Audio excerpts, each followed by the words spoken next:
কৃষ্ণের দাস যারা হবে সে সবসময় সুখী থাকবে, সবসময় হাসিতে থাকবে, কিন্তু মায়ার যে দাস হবে তারা উদাসী হবে। কেন? তাদের অভাব কোনোদিন, তারা হচ্ছে আসল দরিদ্র।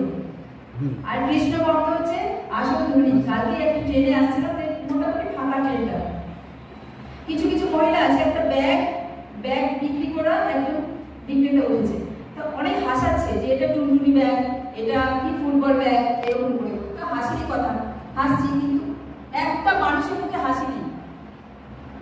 মানে কোথায় দিন আসছে, কোনো মানুষের মুখে হাসি নেই, কারোর সঙ্গে কারো একটু সদ্ভাব, একটুতে কলহ প্রিয় জীবন। কেন? কারণ মায়ার দাস।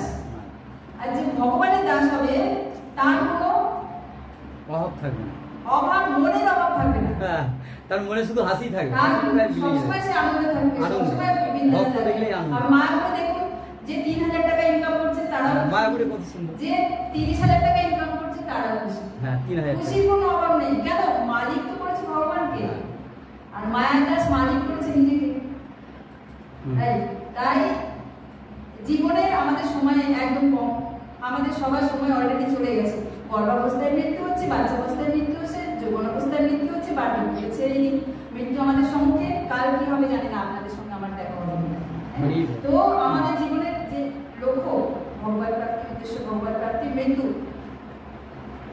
বৈষ্ণবদের কাজ কি? মৃত্যুকে জানা, মৃত্যুকে বরণ করা, মৃত্যু শেখা, মৃত্যু শেখা। তাই আমরা মৃত্যু শিখতে এসেছি। যে যত ভালোভাবে ভগবানকে জানবে, ভগবানের ভক্তি করবে, ভগবানকে গৃহের মালিক মনে করবে, ভগবানকে আমাদের মালিক মনে করবে, আমরা হচ্ছে দাস, সেই তত বিন্দাস থাকবে। হরে কৃষ্ণ।